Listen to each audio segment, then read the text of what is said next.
Hello, everyone, and welcome again to the Unfound Podcast channel on YouTube. I am Unfound's host. I hope everybody's doing great. I'm doing this video as Hurricane Ian comes into my area of Florida, but everything is good. It's fine. As you can tell, the electricity is on. But as the title suggests, this will be a map analysis video for the disappearance of Jessica Stacks. This is an episode that actually was supposed to come out Friday, September 30th, but instead, due to the unpredictabilities of the weather and my internet access and electricity, came out on September 8th, which is a Wednesday, which I think is the first time ever in 6 years of the podcast. So, like I said, we're going to take a look at some of the locations mentioned in that episode. But before I get started, I hope you will subscribe to this channel if you are not yet a subscriber. You might want to think about liking this video, giving it a thumbs up once you're done watching it. And maybe if you want to go that one step farther, please hit the join button below. All right, what you are looking at, and let me try to kind of make this a little more parallel. It's always weird with this. It's as good as it's going to get. I think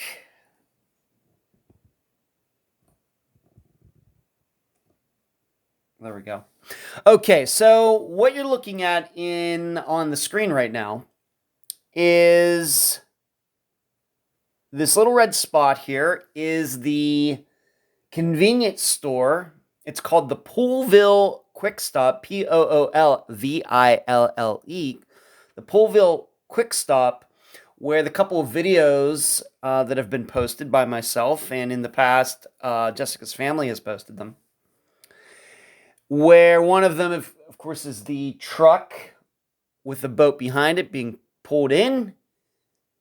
Jerry gets out of the truck, and then, as we discussed in the episode, somebody, surely a woman, supposed to be Jessica, but maybe not, opens the passenger side door of this truck, kind of peeks out, and it's up to you to determine whether that is Jessica or not. But that happened right there at that location where the red dot is. And there's another video that was taken later that day where a guy comes in, Willie, and he is asking if his truck can be seen out in the parking lot. It's really hard, really difficult to hear or understand the entire conversation, but that is surely part of it.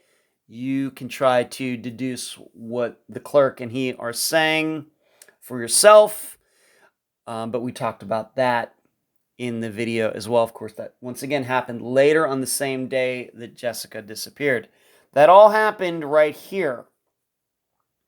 Now, where they put the boat in the river, allegedly, is this spot right down here where the cursor is, right where this blue line ends, right there. And you can see it's not that far. The Google box says 5 minutes or 3.9 miles if you are driving. Maybe we would like to check that out if somebody is walking. And it would be, it zooms in like that. A couple different ways a person could go, it looks like. But 3.9 miles, hour and 17 minutes, an hour 26 minutes. So easily over an hour. All right, so let me go back out to the other view. All right, it's going to just stay like that. Okay, so that is this area that we're talking about in Union County in Mississippi. And as you can see, not that populated, but there are surely homes and buildings and things around here. You can see interstate truck and trailer repairs there. West Union One Stop, West Union Attendance Center, Roy Bingo Supplies. Imagine that. This must be rural United States. Roy Bingo Supplies right up here in the left-hand corner. We got a church in there, so a lot of different places. Populated, but obviously sparsely populated. So that is the area. Now, as far as what Jerry said happened, is that we'll now go over and concentrate on the river. This is the Tallahatchie right here. This is what we're talking about. Right down at the bottom right-hand corner. There we go. Kind of got that blurred, but right there. That is where the boat allegedly went into the river. And then what Jerry said he did was, well, the plan was to go down this river. It's called the Little Tallahatchie River. And shoot hogs, I guess. I didn't know shooting hogs from a boat was a thing.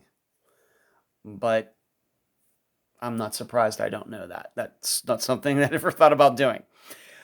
You get in a boat, you usually think about fishing. Anyway, they got in here, and allegedly somewhere about halfway in here, not too long into the trip, at least by distance terms, is where Jessica allegedly wanted out. He let her out. She's never seen again.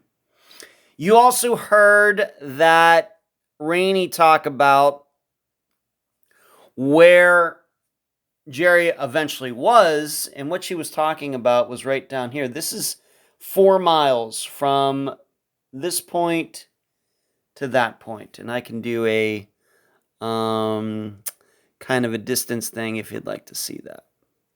So right here, measure distance, and you can see that's 4.15 miles. Can you see that? Yes, you can see that. And so it allegedly took him all day to go that distance. And keep in mind, he did not have a motor on the boat. I've even heard, and we talked about this at least a little bit, although maybe not as much as we should have, that there were no oars in the boat, so you're virtually at the mercy of the current. I think just about any river would cause a boat to go downstream over the course of like 10 hours or 8 hours farther than 4 miles. Pretty sure, maybe not. Maybe he figured out some other way to maneuver the boat to not go with the current and to be anchored. Maybe he had an anchor on it. Maybe that's possible. But that is the area that we're talking about. Boat goes in here. He allegedly ends up down here. And somewhere in here is allegedly where Jessica got out. Now we can go in just to take a look at it anyway. Without really being in street view, and I don't think you're going to get a street view that's going to get into this area very closely. Anyway, I mean, you have a road up here, over here. You can't really get close to this area.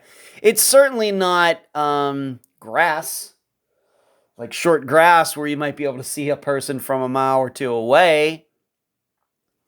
Maybe over here to this area, but it's not crazy to think if somebody went off into this area or this area over here that that person might not be found. I know there were searches, but we know all those stories. I'm going to keep saying it. Just because searches are done doesn't mean they were complete. So in looking at it, we realize there are reasons to doubt this entire story, the public story that's been around for a year and a half.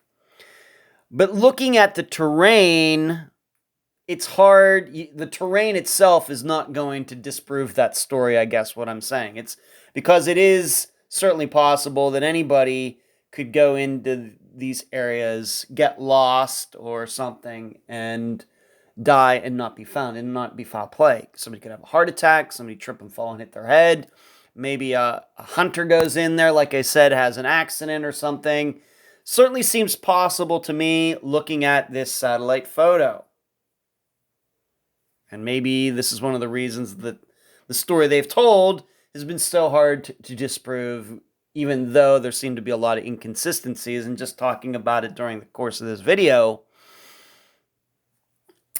the boat going in over here and ending up down here, and why it took that long, all those hours to get that distance, is a little hard to understand.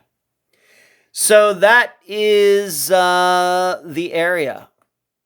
So once again, I guess I still have that red dot there. There's where the 2 videos took place that have been posted. Right down here is where they allegedly put the boat in the water. This is where Jerry ended up. And that's it. That's the conclusion of this video.